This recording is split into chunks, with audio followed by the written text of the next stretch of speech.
Assalamualaikum warahmatullahi wabarakatuh. Perkenalkan, nama saya Sahroni Akbar dengan NIM 2011150. Di sini saya ingin menjelaskan sedikit persoalan tentang masalah zakat mal, tentang zakat pertanian. Nah, di sini saya ingin memenuhi tugas saya, yaitu tugas ujian akhir semester mata kuliah fikih.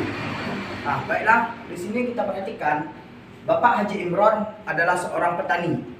Ia memiliki lahan seluas 2 hektar dan lahan tersebut ia jadikan untuk menanam padi. Selama pertumbuhan, mungkin Bapak Imron ini mengeluarkan biaya sebanyak 5 juta untuk perawatan irigasi ataupun air mengalir untuk sawahnya. Nah, ketika waktu panen, Bapak Haji Imron ini menghasilkan sebanyak 10 ton beras. Nah, jadi Pak Haji Imron ini ingin mengeluarkan zakat mal. Nah, jadi berapakah zakat yang harus dikeluarkan Bapak Imron? Di sini saya ingin menjelaskan sedikit tata caranya, yaitu yang pertama, hitungkan nisabnya. Yang dihasilkan itu 10 ton beras yang dihasilkan oleh Bapak Haji Imron. Nah, 10 ton beras sama dengan berarti 10.000 kilo.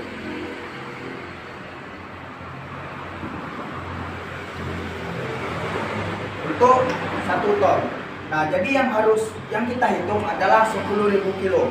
Sedangkan kita hitung sekarang beras sekarang seharga senilai hitung 10.000.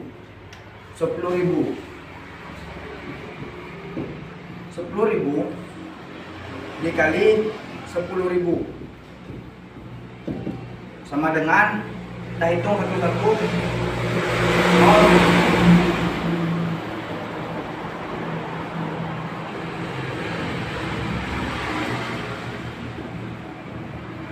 Nilai sekitaran 100 juta. Nah, 100 juta ini yang akan kita kelola. Yang pertama, karena Bapak Haji Imron ini menggunakan sistem irigasi, mungkin ini sistem irigasi itu dengan 5%. Kita hitung dengan 5%.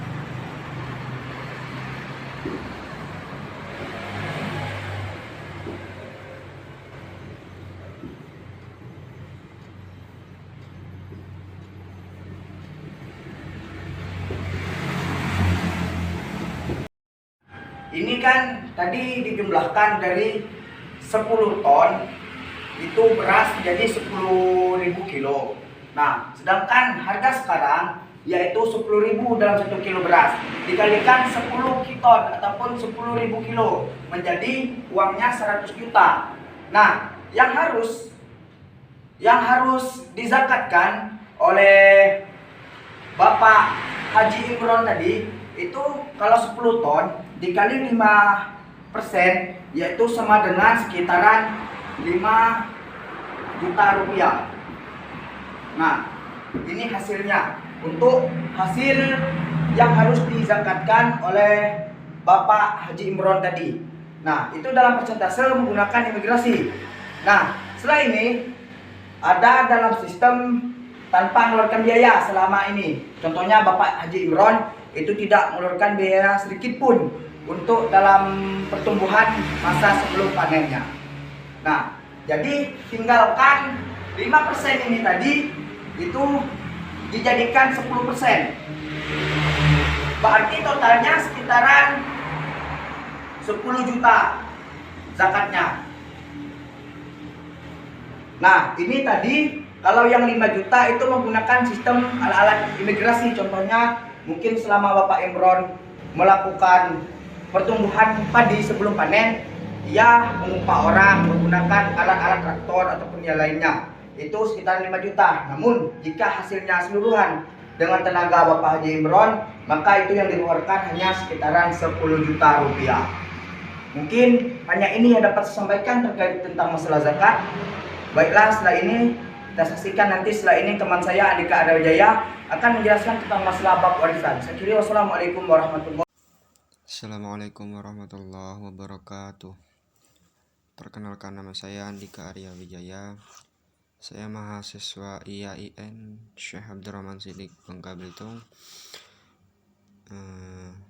Saya meranjak semester 3.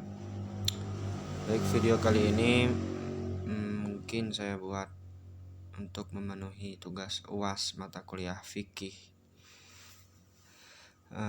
Materi kita adalah pembagian harta warisan.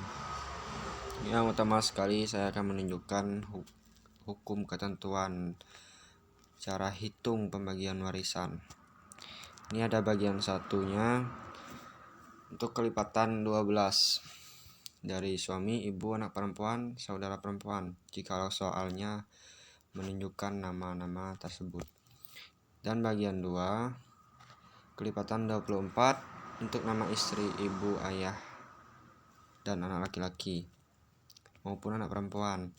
Namun hukum asabahnya untuk anak perempuan itu 1 dan untuk anak laki-laki itu 2. Jadi 2:1 sama dengan 3. Ini contoh peristiwa sudah saya catat dahulu, takutnya saya lupa. Untuk peristiwanya, hitung harta waris yang ditinggalkan oleh ayahnya. Jika suami itu meninggal dan meninggalkan istri, ibu, 1 anak perempuan dan 1 anak laki-laki dengan total uang sebesar 720 juta. Analisis jawabannya dari ketentuan hukum tadi, ada istri, ada ibu, ada ayah, ada anak laki-laki, dan ada anak perempuan. Maka digunakan kelipatan 24. Jadi total harta warisan awal dibagikan dahulu dengan angka kelipatan 24. 720 juta bagikan 24 sama dengan 30 juta. 30 juta ini dipakai untuk menghitung yang hasil yang akan didapatkan pewaris. Jadi untuk istri itu kita lihat, istri 1/8 atau sama dengan 3, angka ketentuannya 3. Jadi 30 juta itu dikalikan 3, maka dapatlah hasilnya. Maka hasil yang didapatkan istri adalah 90 juta. Untuk ibu sama juga, ibu angka warisannya 1/6 atau 4. Maka harta yang didapatkan 30 juta dikalikan dengan 4, maka 120 juta yang didapatkan oleh ibu. Jadi sudah dijelaskan tentang ketentuan angka asabah. Untuk anak laki-laki 2 kali lebih banyak dari anak perempuan, dan anak perempuan itu hanya 1, atau 2 ditambahkan 1 sama dengan 3. Jadi 3 ini didapatkan hasil untuk 1 anak perempuan itu 1/3. Jadi angka 3 dipakai untuk dikalikan dengan 510 juta. 510 juta ini didapatkan dari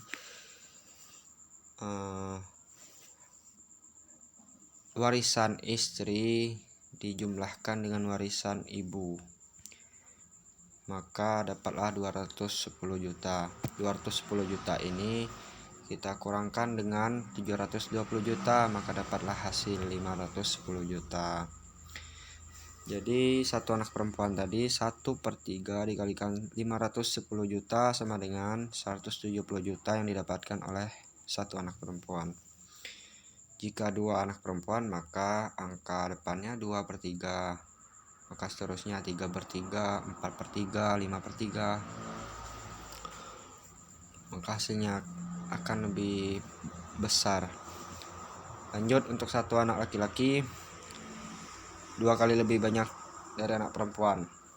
2/3 dikalikan dengan 510 juta, maka hasilnya adalah 340 juta, atau bisa disebut dengan sisa dari semua warisan yang sudah didapatkan.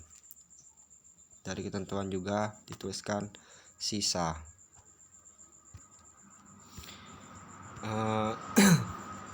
Mungkin sekian dari penjelasan cara hitung pembagian warisan. Mohon maaf nggak bisa menulis langsung di papan tulis karena saya nggak punya papan tulis. Bahkan kalau nulis di buku tulis pun nggak kelihatan, kecil hurufnya, jadi saya catat aja di HP. Ini saya rekam menggunakan rekam layar. Mohon maaf bila banyak salah kata, dan kepada Allah saya mohon ampun. Mohon di like, di subscribe. Saya akhiri, wassalamualaikum warahmatullahi wabarakatuh. Ini bebenguknya. Dadah.